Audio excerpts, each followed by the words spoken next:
میں جو ہی گھر پہنچی تو جمال کی امی کی آواز سن کر میرے کان کھڑے ہو گئے۔ میں دھڑکتے دل سے ڈرائنگ روم کے سامنے سے سست روی کے ساتھ گزرنے لگی تو امی نے مجھے دیکھ لیا اور وہ تیزی سے کچن سے باہر نکلی۔ شکر ہے تم جلدی آ گئی، جلدی سے چائے بنا لو، تمہارے ابا کو میں نے بازار بھیجا ہوا ہے، وہ جو ہی بیکری کی چیزیں لے کر آئیں فوراً ٹرے میں رکھ کر ڈرائنگ روم میں لے آنا۔ امی دبی دبی آواز میں میرے کانوں میں بولیں اور پھر پلٹ کر جانے ہی والی تھی کہ میں نے آہستہ سے امی کا ہاتھ پکڑ لیا۔ امی، چچی کیوں آئی ہیں؟ تو میری بات پر امی کی مسکراہٹ گہری ہو گئی۔ جمال کا رشتہ لے کر آئی ہیں۔ امی کی بات پر مجھے ایسے لگا جیسے میرا دل بند ہو جائے گا۔ جمال کا رشتہ؟ میرے کانوں میں چاندی کی گھنٹیاں بجنے لگی اور سانسیں تیز ہونے لگی۔ خوشی کے مارے مجھے اپنے گال تمتماتے ہوئے محسوس ہوئے۔ ایسے لگا جیسے انگارے میرے چہرے کے قریب لا کر رکھ دیے گئے ہوں۔ میں نے بے یقینی سے امی کی طرف دیکھتے ہوئے کہا، کیا واقعی؟ تو امی نے ایک دم مجھے اپنی باہوں میں بھر لیا۔ بالکل واقعی میری جان۔ امی کی سرگوشی پر میرا دل رقص کرنے لگا۔ میں نے دھڑکتے دل کے ساتھ چائے کا پانی چولہے پر چڑھایا اور گہری سوچ میں ڈوب گئی کہ چچی اس رشتے کے لیے کیسے مان گئی۔ نہ تو اس رشتے پر جمال راضی تھا اور نہ ہی چچی۔ اڑتی اڑتی خبریں ہم تک پہنچتی رہتی تھی، پھر راتوں رات ایسا کیا کایا پلٹی کہ وہ میرا رشتہ لینے کے لیے آ گئی۔ میری سمجھ سے یہ سارا معاملہ کافی اوپر کا تھا، لیکن جو بھی تھا میں بے پناہ خوش تھی، کیونکہ جمال میری بچپن کی محبت تھا۔ میں نے تو کبھی اس کے علاوہ کسی کا سوچا بھی نہیں۔ خاندان کے بزرگوں نے تو بچپن میں ہی ہمارا ایک دوسرے کے ساتھ نام لگا رکھا تھا، لیکن جوں جوں میں اور جمال بڑے ہوتے گئے تو چچی رشتے سے انکاری ہوتی چلی گئی۔ انہوں نے صاف صاف کہہ دیا کہ میں جمال کی شادی اس کی مرضی سے کروں گی۔ بچپن کے طے کیے ہوئے رشتے کو وہ تسلیم نہیں کرتی۔ خواہ خواہ بچپن میں ہی بچوں کے نام لگا دیے جاتے ہیں، بڑے ہو کر مجبوراً انہیں اپنے رشتے ایک دوسرے کے ساتھ گھسیٹنے پڑتے ہیں۔ یہ ان کی زندگی ہے، وہ جو چاہے کریں، اپنی زندگی کا فیصلہ کریں۔ چچی ہر آئے گئے کے سامنے یہی راگ الاپتی۔ میں حیران تھی۔ چچی نے جمال کے لیے خاندان کے بڑوں کے ساتھ ٹھیک ٹھاک بغاوت کر لی، لیکن اپنی بیٹیوں کے رشتے جو بچپن میں ہی طے کیے ہوئے تھے انہیں ختم نہ کیا، لیکن اپنے اکلوتے بیٹے جمال کے لیے یو ٹرن لیتے ہوئے خاندان سے باہر رشتے ڈھونڈنا شروع کر دیے۔ انہیں کئی بار اس بات کا احساس دلایا گیا کہ نازیہ گھر کی بچی ہے، گھر میں ہی رشتہ طے ہو جائے تو اچھا ہے، لیکن چچی ہرگز نہ مانی۔ جب چچی کی یہ باتیں امی تک پہنچی تو وہ بے حد فکر مند ہوئی، کیونکہ خاندان اور خاندان سے باہر سب کو پتا تھا کہ میں جمال سے منسوب ہوں۔ ایسے میں لوگوں کو باتیں کرنے کا موقع مل جاتا تو پھر کس کس کے منہ پر ہاتھ رکھا جا سکتا تھا۔ حالانکہ سارے معاملے میں میرا کوئی قصور نہیں تھا، لیکن ہمارے سماج میں لڑکی کا قصور اگر نہ بھی ہو تو بھی وہ قصوروار ٹھہرائی جاتی ہے، اور جب بات رشتے ناتوں کی ہو تو معاملات انتہائی حساس نوعیت کے ہو جاتے ہیں۔ اس لیے امی صبح و شام میرے لیے انتہائی فکر مند رہتی۔ جب سے میرے اوپر جمال کے رشتے کی بات ختم ہوئی تھی، امی اس دن سے ہی سوچ سوچ کر اپنا بی پی لو کر بیٹھی تھی۔ میں انہیں ہر وقت یہ بات سمجھانے کی کوشش کرتی کہ امی، آپ کی فکر کرنے سے میری قسمت نہیں بدل سکتی۔ مجھے دیکھیں کہ میں نے کبھی اس بات کی ٹینشن نہیں لی، حالانکہ مجھے ہی اس معاملے پر سب سے زیادہ ٹینشن لینے کی ضرورت تھی۔ جب بھی رشتہ داروں میں جانا ہوتا تھا، شادی بیاہ یا کہیں پر بھی خاندان والے ملتے ہیں، تو پہلا سوال ان کا جمال کے حوالے سے ہی ہوتا ہے۔ میں بھی تو یہ سب لڑکی ہو کر خندہ پیشانی سے برداشت کر رہی ہوں، تو آپ بھی اس معاملے پر زیادہ نہ سوچا کریں۔ میں امی کو جتنی بھی تسلیاں دیتی، اندر سے خود اتنے ہی بکھر کر رہ جاتی۔ رشتہ ٹوٹنے کا غم تو اپنی جگہ پر تھا، لیکن جمال میری محبت بھی تھا۔ رشتہ تو ٹوٹ گیا لیکن محبت ختم نہیں کر پا رہی تھی۔ مجھے سمجھ نہیں آ رہا تھا کہ میں زندگی کا اتنا طویل سفر جمال کے بغیر کیسے گزاروں گی۔ میں راتوں کو اکثر تہجد میں اٹھ کر دعاؤں میں جمال کو مانگتی اور ڈھیروں آنسو بہا دیتی۔ جب سے رشتہ ٹوٹا تھا شاید ہی میری کوئی نماز اور تہجد میں مانگی دعائیں خطا ہوئی ہوں، اور آج جب چچی کو اپنے گھر میں دیکھا تو مجھے اپنی دعاؤں پر یقین پہلے سے بھی بڑھ گیا۔ مجھے اپنے اللہ پر پہلے سے بھی زیادہ بھروسہ ہو گیا۔ میں اپنے خیالوں سے نکلی اور چائے بنا کر ڈرائنگ روم میں لے گئی تو چچی نے جمال کے نام کی انگوٹھی میری انگلی میں پہنا دی۔ جمال ساتھ نہیں آئے تھے، لیکن ان کے نام کی انگوٹھی پر سے میری نظریں ہی نہیں ہٹ رہی تھی۔ چچی رسم کر کے چلی گئیں، لیکن میں اب تک اپنی انگلی میں پہنی اس انگوٹھی کو بس تکے ہی جا رہی تھی کہ امی میرے پاس آئیں۔ انہوں نے میرے سر پر ہاتھ رکھا تو میں نے سر اٹھا کر ان کی طرف دیکھا تو میری آنکھوں میں ڈھیروں آنسو جھلملانے لگے، تو وہ ایک دم میرے قریب بیٹھ گئی اور مجھے اپنے سینے کے ساتھ لگا لیا۔ کیا بات ہے، کیوں رو رہی ہو؟ یہ تو بہت خوشی کی بات ہے۔ میں خوش ہوں امی، بھلا اس سے بڑھ کر میرے لیے اور خوشی کی بات کیا ہو سکتی ہے؟ لیکن پتہ نہیں کیوں میں اندر ہی اندر سے مطمئن نہیں ہوں۔ ایسا لگتا ہے جیسے یہ سب ایک خواب ہے۔ تو امی نے مجھے خود سے الگ کرتے ہوئے کہا، یہ بالکل بھی خواب نہیں ہے۔ انشاءاللہ بہت جلد تم جمال کی دلہن بن کر اس کے گھر چلی جاؤ گی اور ہمارا یہ آنگن ہمیشہ کے لیے سونا ہو جائے گا۔ امی نے یہ بات اتنی دل گرفتگی سے کہی کہ میں رونے لگی۔ عجب حسن اتفاق تھا کہ جمال بھی اکلوتا بیٹا تھا اور ادھر میں بھی اپنی ماں باپ کی اکلوتی بیٹی تھی۔ ابا کا سایہ بچپن ہی سے میرے سر سے اٹھ گیا تو امی نے مجھے بڑے ناز و نام سے پالا۔ مجھے اچھی تعلیم دلوانے میں امی کا بہت بڑا ہاتھ تھا، ورنہ ہمارے خاندان میں لڑکیاں زیادہ نہیں پڑھتی تھی، بس میٹرک کی اور اس کے بعد انہیں بیاہ دیا جاتا تھا۔ ہمارے خاندان میں لڑکیوں کی پسند بھی نہیں پوچھی جاتی تھی اور نہ ہی خاندان سے باہر بیاہنے کا کوئی رواج تھا، لیکن امی نے ان ریت روایت کی بھینٹ مجھے نہیں چڑھنے دیا۔ وہ خود بھی بہت کم پڑھی لکھی تھی۔ یہ تو ان کے مقدر اچھے تھے کہ ابا سرکاری نوکری کرتے تھے اور ان کی وفات کے بعد ہمیں پنشن ملنے لگی، جس سے ہم ماں بیٹی کا گزارا ممکن ہوا، ورنہ امی تو کوئی ہنر بھی نہیں جانتی تھی کہ کہیں جا کر 2 وقت کی روٹی کما سکتی، اور خاندان میں بھی کوئی اتنا قابل نہیں تھا کہ وہ ہم ماں بیٹی کی کفالت کر سکتا۔ بس اللہ نے ہمارا بھرم رکھا ہوا تھا۔ امی بہت ہی سگڑ تھی۔ محدود سی پنشن سے امی نہ صرف احسن طریقے سے گھر چلا رہی تھی، بلکہ انہوں نے مجھے بہترین کالج میں بھی داخل کروایا، صرف اس وجہ سے کہ جمال کی اپنی تعلیم بھی بہت اچھی تھی۔ تو امی چاہتی تھی کہ کم از کم میں تعلیم کے معاملے میں اس سے کہیں پر بھی کم نہ گردانی جاؤں۔ حالانکہ جب میں نے کالج میں ایڈمیشن لیا تو سب سے زیادہ چڑچڑ چچی نے ہی کی تھی کہ کالج جانے والی لڑکیاں جلد ہی یار بنا لیتی ہیں اور پھر گھر سے بھاگ جاتی ہیں۔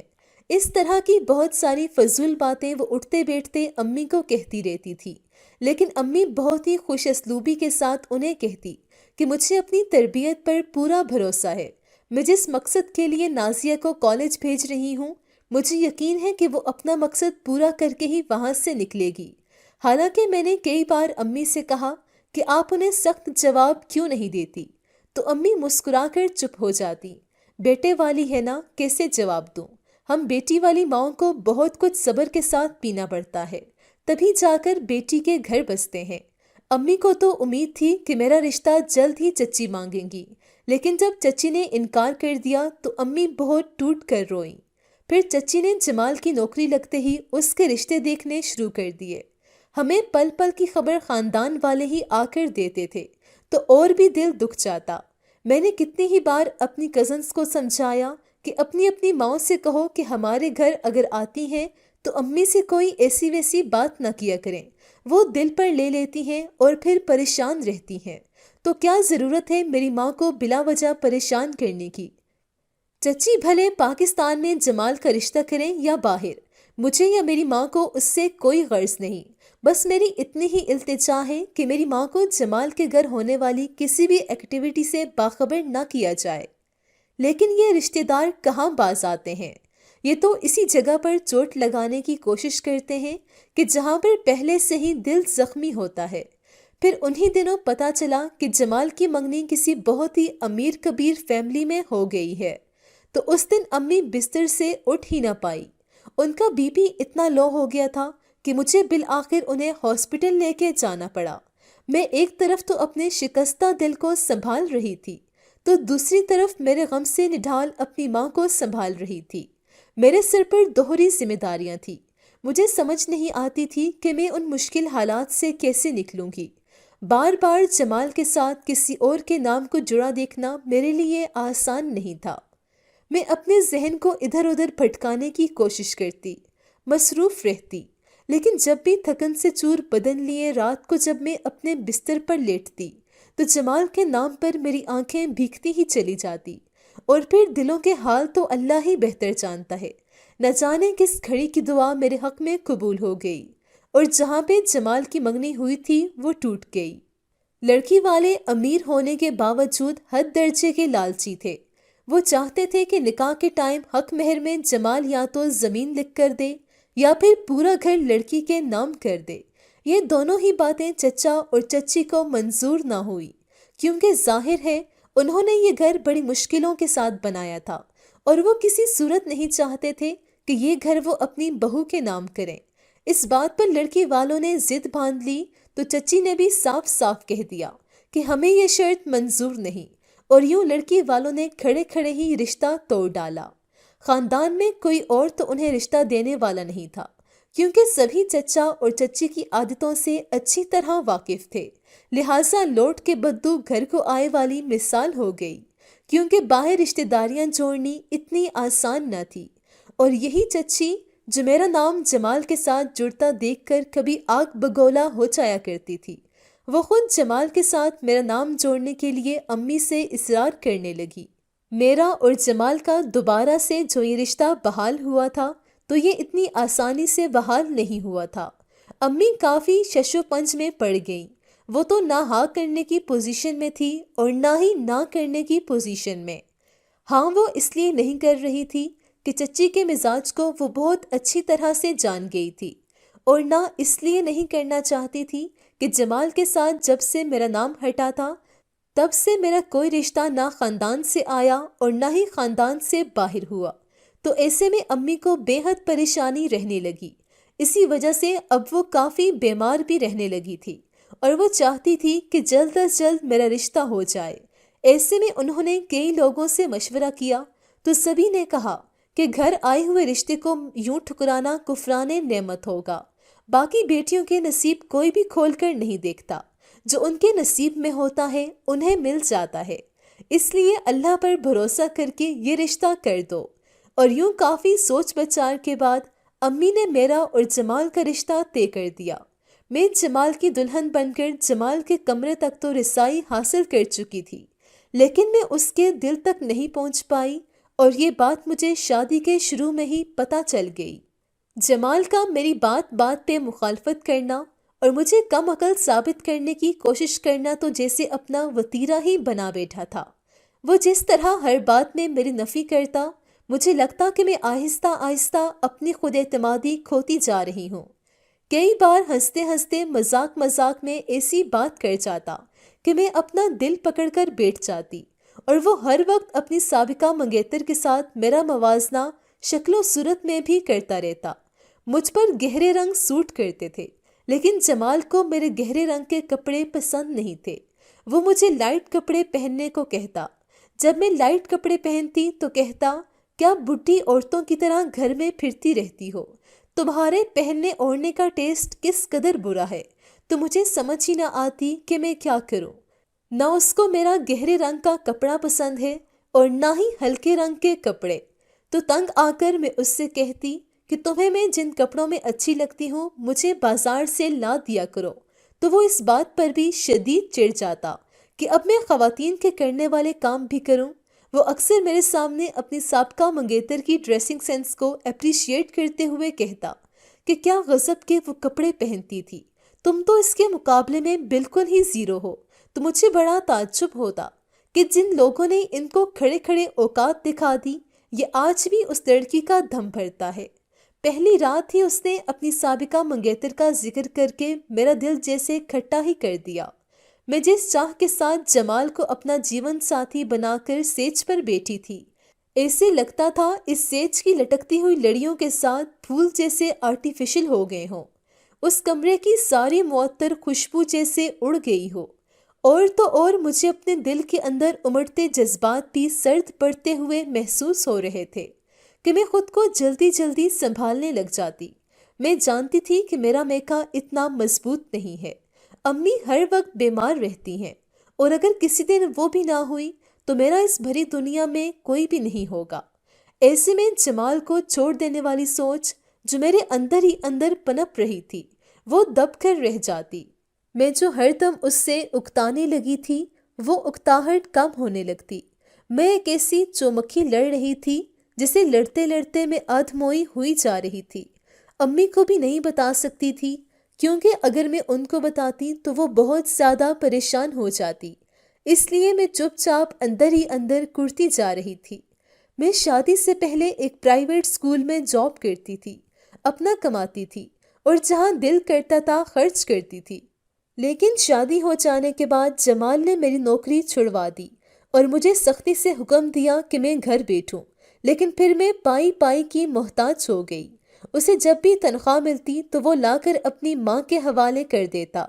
شادی کے بعد کبھی اس نے 1 روپیہ بھی میری ہتھیلی پر رکھ کر نہیں رکھا۔ میری کئی اہم ضرورتوں کے حوالے سے جب میں اس سے پیسے مانگتی تو وہ مجھے کہتا کہ امی سے لے لو۔ ایسے میں چچی سے پیسے مانگنا مجھے بہت برا لگتا۔ بھلا یہ بھی کوئی بات ہے کہ شادی کے بعد بیوی خاوند کے بجائے ساس کے آگے اپنی ضرورتوں کے لیے ہاتھ پھیلائے؟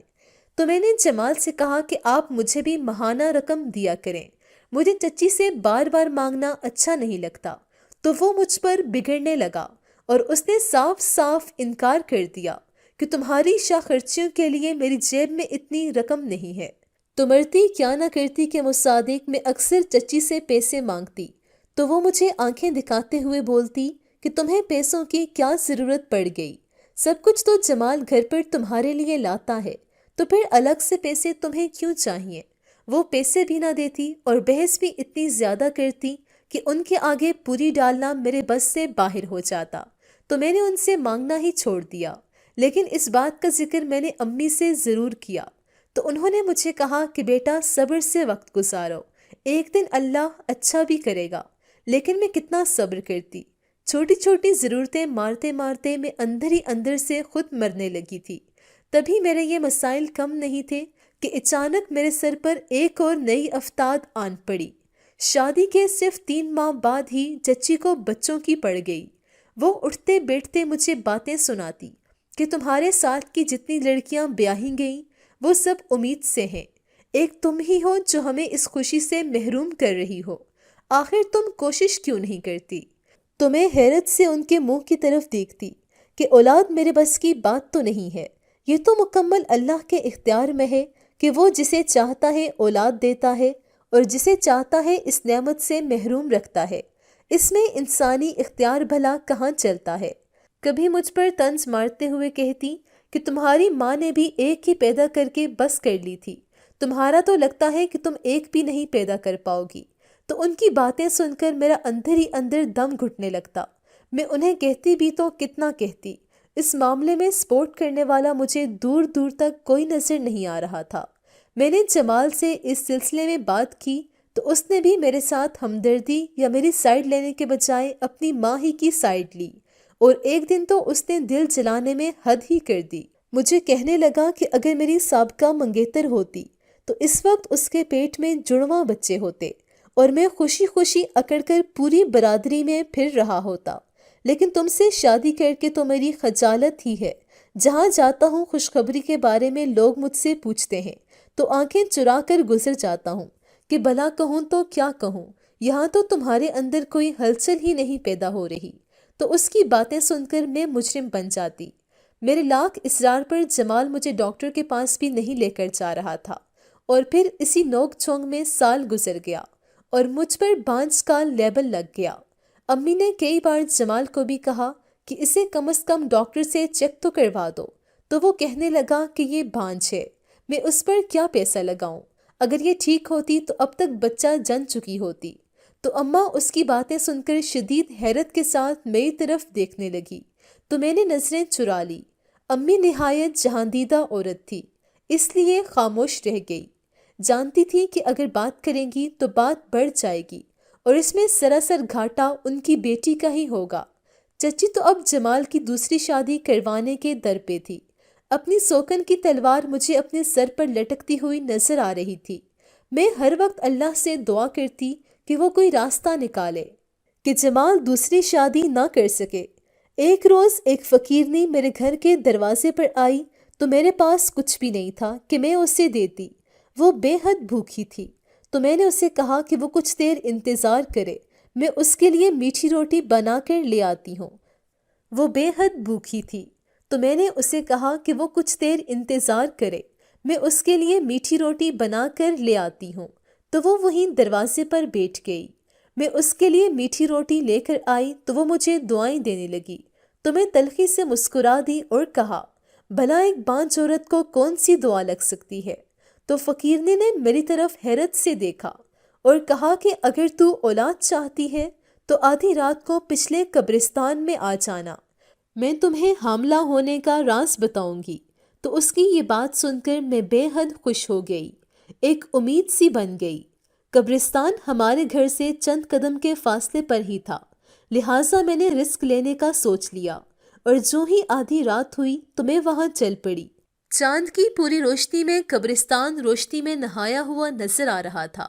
یہاں ایک طرف مجھے جھونپڑی سی دکھائی دی تو میں رک گئی کہ ایک دم اس جھونپڑی میں سے وہی فقیرنی باہر نکلی اور میرے قریب آ کر بولی، اگر تو میرے بتائے ہوئے طریقے پر عمل کرے گی تو حاملہ ہو جائے گی۔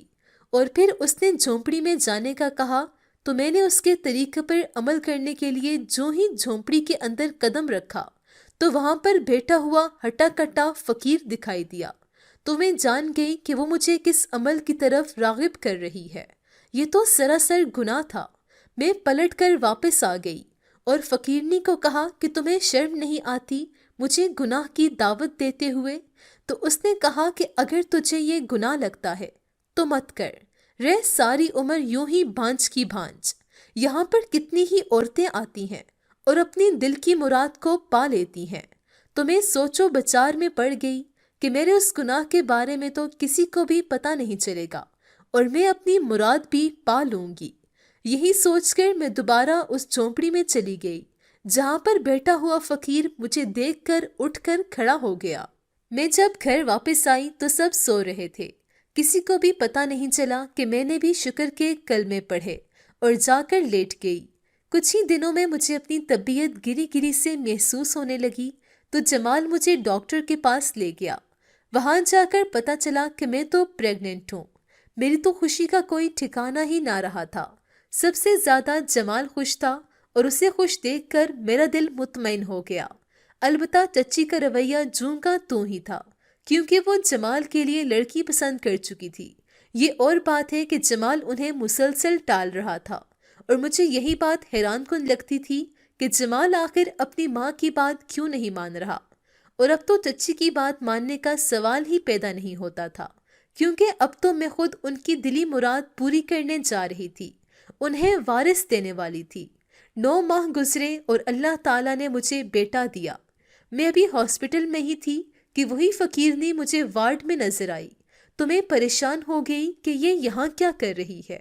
اچانک اس نے میری طرف دیکھا اور وہ تیر کی طرح دوڑتی ہوئی میرے پاس آئی اور بچہ اٹھا کر بولی، یہ بچہ تو میرے شوہر کی آخری نشانی ہے، میں لے کر جاؤں گی۔ میں نظریں چرانے لگی تھی کہ اتنے میں جمال بھی آ گیا۔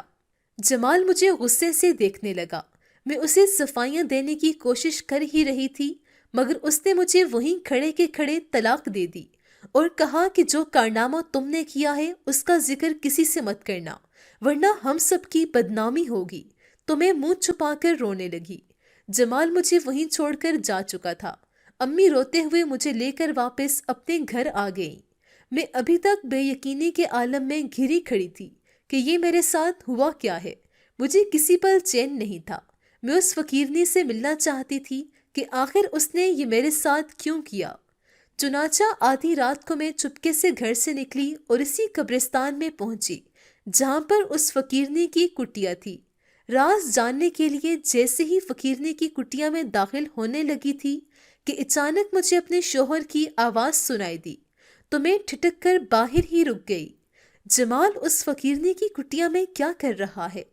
میرے دل میں تجسس پیدا ہوا تو میں باہر ہی کان لگا کر کھڑی ہو گئی۔ جمال فقیرنی کو کہہ رہا تھا، اچھا تم یہ پیسے لے لو اور بچہ مجھے دے دو۔ تو وہ فقیرنی ایک دم غصے سے بولی، تم نے معاہدے کی خلاف ورزی کی ہے، لہٰذا یہ بچہ تمہارا نہیں ہے۔ دیکھو میرے پاس اس وقت پیسے نہیں تھے، میں جلد پیسوں کا بندوبست کر کے تمہیں دے دوں گا، تم یہ بچہ مجھے دے دو۔ سوال ہی پیدا نہیں ہوتا، پہلے پیسے پورے کرو اور پھر بچہ لے کر جانا۔ دیکھو میری جلد ہی دوسری شادی متوقع ہے، آنے والی جہیز میں خوب روپیہ پیسہ اور گولڈ کے سیٹ لے کر آ رہی ہے۔ شادی ہونے کے بعد یہ سب کچھ میرے ہاتھ میں ہوگا، تمہیں تمہاری ڈیمانڈ بآسانی پوری کر سکوں گا۔ ابھی یہ بچہ مجھے دے دو تاکہ میری مردانگی پر کسی کو شک نہ ہو۔ کل کو اگر دوسری بیوی بھی اولاد پیدا نہ کر سکی تو میں بآسانی کہہ سکوں گا کہ میری پہلی بیوی میں سے تو اولاد ہوئی تھی، تم میں ہی کوئی خرابی ہوگی۔ تو ظاہر ہے وہ کبھی بھی ڈاکٹر کے پاس جانے کی ضد نہیں کرے گی، بالکل نازیہ کی طرح چپ چاپ بیٹھی رہے گی۔ جمال کی بات سن کر میرے پیروں تلے سے زمین نکل گئی۔ میں جان گئی کہ اولاد نہ ہونے کے پیچھے اصل وجہ تو خود جمال تھا، کیونکہ وہ بچہ پیدا کرنے کے قابل نہیں تھا اور بانجھ تھا۔ اپنی کمزوری چھپانے کے لیے اس نے مجھے بانجھ کہنا شروع کر دیا تھا۔ وہ یہ بات اچھی طرح سے جانتا تھا کہ وہ شادی کے قابل نہیں ہے، اس لیے اس نے پلان بنا کر مجھ سے گناہ کروایا تاکہ اس کا بھرم قائم رہ جائے۔ لیکن مجھے تو یہ سب پتہ چل چکا تھا اور اب سزا کی باری اس کی تھی۔ میں تو اپنا گھر بچانے کی خاطر اس کی محبت میں یہاں تک پہنچی تھی، تو مجھے پہنچانے والا یہ شخص تھا۔ میں وہاں سے خاموشی سے لوٹ آئی اور معلومات لی کہ جمال کہاں شادی کر رہا ہے، اور پھر عین نکاح والے دن میں لڑکی والوں سے ملی اور انہیں ساری بات بتا دی کہ جمال بانجھ ہے، یہ بچہ پیدا نہیں کر سکتا، اور انہیں شروع سے آخر تک ساری بات بتا دی۔ لڑکی کا باپ چونکہ سب انسپیکٹر تھا تو اس نے اپنے ذرائع کا استعمال کر کے فقیرنی تک رسائی حاصل کی، جس نے منٹوں میں ساری بات اگل دی۔ تو لڑکی والوں نے کھڑے کھڑے جمال سے یہ کہہ کر رشتہ ختم کر دیا کہ اگر یہ صرف بانجھ ہوتا تو کوئی بات نہیں تھی، مگر یہ تو نفسیاتی مریض بھی ہے، اور نفسیاتی مریض کے ساتھ تو کوئی بھی اپنی ہنستی کھیلتی بیٹی نہیں بیاہتا۔ اس نے اپنی بیماری چھپانے کے لیے اپنی پہلی بیوی کو جس عذاب سے گزارا ہے اس کا جواب دے تو یہ دنیا میں بھی ہوگا اور آخرت میں بھی۔ چچا اور چچی تو سب کے سامنے بدنامی کا یہ صدمہ برداشت نہ کر سکے اور ان کی کچھ عرصے کے بعد ڈیتھ ہو گئی۔ جمال کی بہنیں بھی جمال سے اب نہیں ملتی، اب وہ بالکل اکیلا رہتا ہے۔ سننے میں آیا ہے کہ وہ گھر میں سارا دن اپنے آپ سے باتیں کرتا رہتا ہے، گویا مقافات عمل اس کا دنیا میں ہی شروع ہو چکا ہے۔ میں اس واقعے کے بعد امی کو لے کر دوسرے شہر آ گئی۔ یہاں پر مجھے ایک سرکاری اسکول میں نوکری مل گئی تھی، تو میں نے چپ کر کے نوکری شروع کر دی۔